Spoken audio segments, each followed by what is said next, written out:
Hey guys, welcome back to Mo's Game Table. Today we're going to take a look inside Brazen Chariots, Battles for Tobruk, 1941.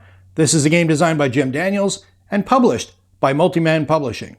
I've yet to play the Battalion Combat series, and when MMP had their sale, a lot of people were saying this is actually a great starting point, so I figured why not pick it up. Not sure when I'm going to get to it, but I wanted to check it out and see what this whole thing is with BCS. So let's take a look at the back of the box and see what this game's all about. Brazen Chariots chronicles fighting in the North African desert towards the end of 1941. Once the Axis forces under Rommel laid siege to Tobruk, they set about trying to take it. Meanwhile, the Commonwealth, pushed back to the Egyptian border, launched several attempts to break into the fortress and relieve it. Two of these, Brevity and Battle Axe, lacked the depth needed to accomplish this goal and were utter failures. The third, Crusader, was a massive undertaking which successfully opened communications to Tobruk and set the stage for Rommel's Gazala offensive in 1942. More importantly, it proved to the British Eighth Army that Rommel could be beaten. Brazen Chariots is the third game in the Battalion Combat series, which took players by storm with its blockbuster initial release, last Blitzkrieg, and follow-up fast-playing game, Baptism by Fire. Here, the wide-open desert, limited number of formations, and numerous shorter scenarios provide players with a rapid and fun introduction to the series, the chance to develop their play skills to become a more effective BCS player overall. Once again, the masterful order of battle research by Carl Fung showcases the forces involved with more fine detail than ever before. We have a listing of the scenarios here. We've got 12 scenarios overall, 5 are one-map scenarios, and 6 are 5 turns or less. Of the Easter Battle, Battle for the Salient, Operation Brevity, Operation Scorpion, and Operation Battle Axe, those are all one-map scenarios. Then we have Operation Battle Axe Mini Crusader and Operation Crusader Campaign, which are 3-map scenarios. 2-map Crusader, obviously 2 maps. Operation Crusader Clash of Armor is 3 maps. Totensonntag is 2 maps. Operation Crusader Dash to the Wire and Operation Crusader Victory by Logistics are both 3-map scenarios. The components, we get a rulebook, 2 charts and tables, crib notes booklet, game-specific rulebook, 3 22 by 34 inch full-color maps, 1,120 counters, and the box and dice. The solitaire suitability and the complexity are both rated at medium, and at the top we see an example of the map and the counters that come with the game. So let's take a look inside and see what we get. All right, we have our 2d6, listing of the components and the customer service information. It's like a little bit of errata. BCS series rules. Game-specific rules. The crib notes. Charts and tables. Got 2 of those.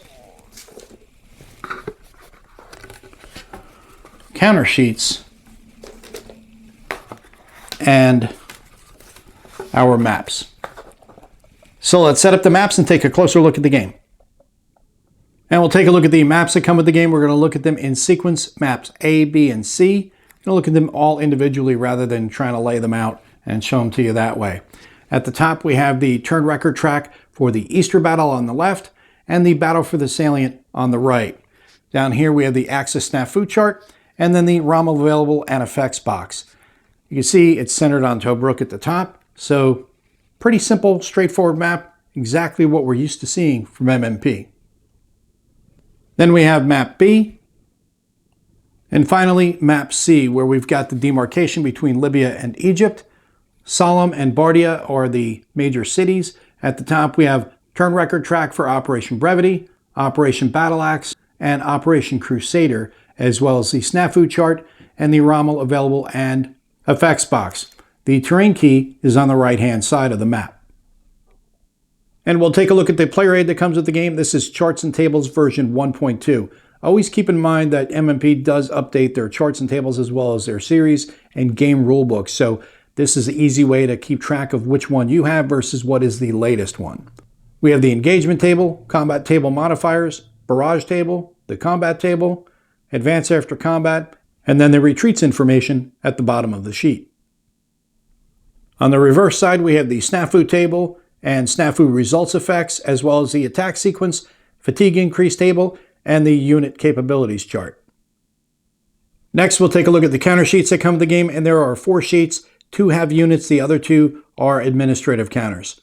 On the first sheet on the left-hand side, we have the Axis forces, the Luftwaffe, Germans, and Italians. That carries over to the next side. And then on the bottom, we have the British forces.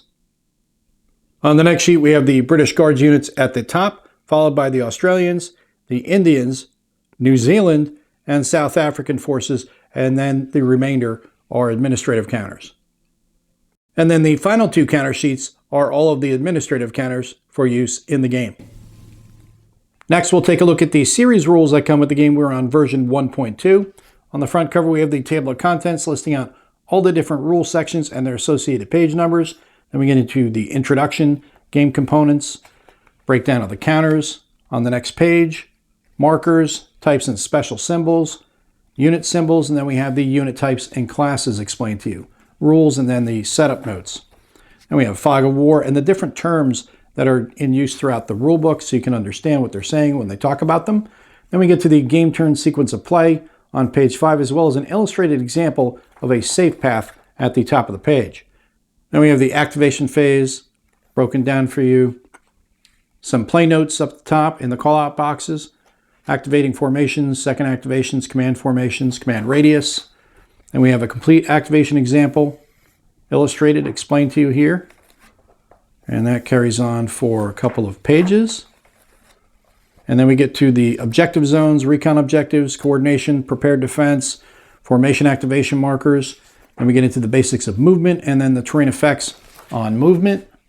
Movement classes, stacking, alternate counter sides, and as I said, we have these design notes and call-out boxes throughout the rulebook, along with any other notes that they would like to bring your attention to.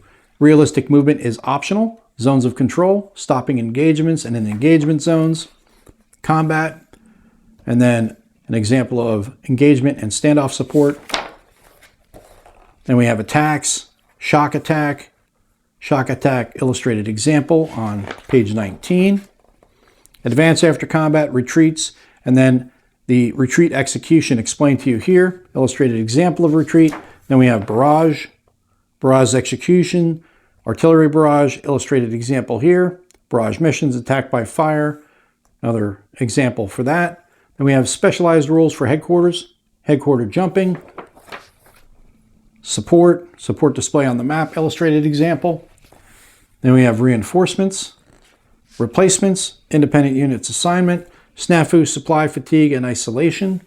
The MSRs, remains fire routes, combat trains, fatigue, and then we get to a fatigue example, and then the isolation effects. Then we start with the designer's notes here on page 29. So 29 pages of rules, then we dive into the designer's notes. So not a lot of pages. It was a 48-page rule book, 29 pages are actual rules, then we get into design notes, and then, which I think design notes for this type of game will be helpful in understanding not only the design process, but maybe get some feel for the overall system itself. It continues on. We have some optional rules here on page 34. Your modified chit draw, range fires, planned fatigue, middle ground coordination, orders, and the Rod Miller package, along with a whole bunch of designer notes pop-outs here. Soft and hard jumps, recon screens, activation smoothing, and then we have a BCS primer on page 37, and that will be great for somebody like me who's never played BCS. You get kind of a quick rundown of the system, what to look for and how to play. Then we have Red, Black, and White, a guide to armor values in the Battalion Combat Series.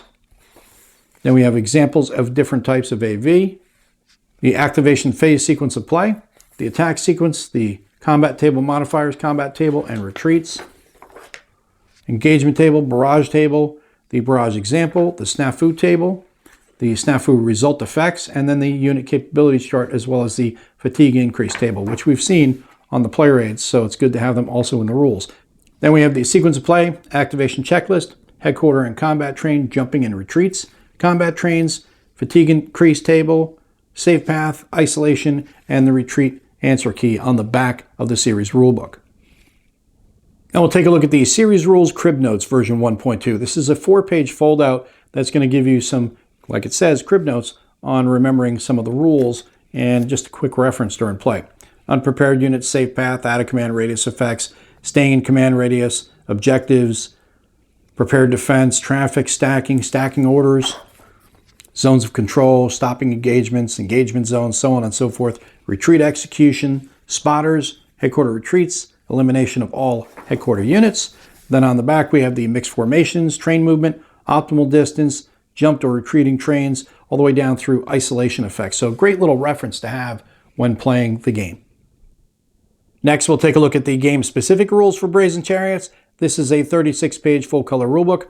On the front, we have the introduction. Then we get into the general rules that'll be changing things up for this game. They're game-specific rules. Supply, buddies, recon unit types, recon screens, replacement points, counter colors, the bypass roads, headquarters without units, Tobruk lock, orders, soft and hard jumps.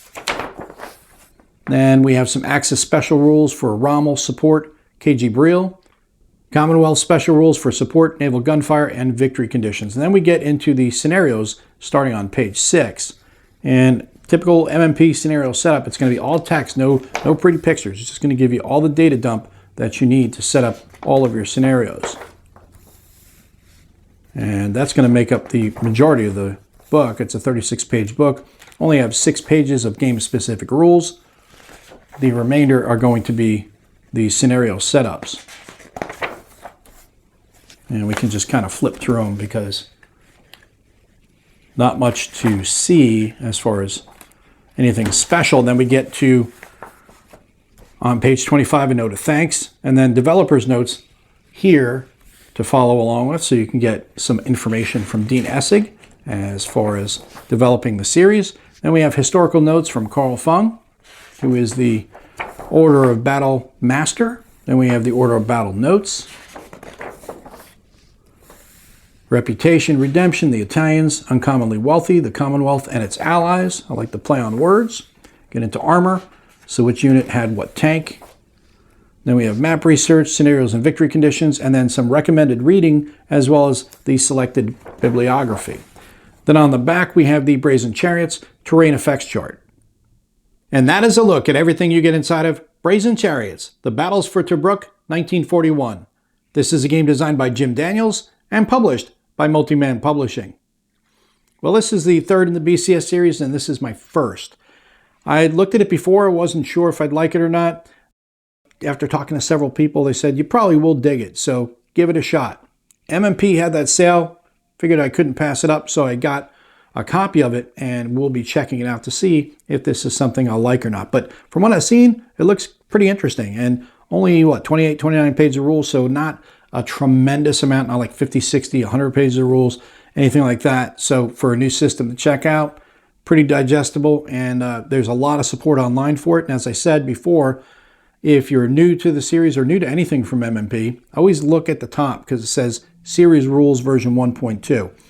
They will update those. Same with the charts and tables. They'll update those over time. And this way you make sure that you're getting the latest by the version number. So I think that's great that they have that versioning on everything so you can more easily follow along and make sure you're using the latest and greatest charts and rules. So looking forward to digging into this one a little further and seeing if it's for me. Well, I hope that helps you guys out if you've been curious about this one. If you have any comments or questions, post them down below. Thanks for tuning in, guys. See you next time.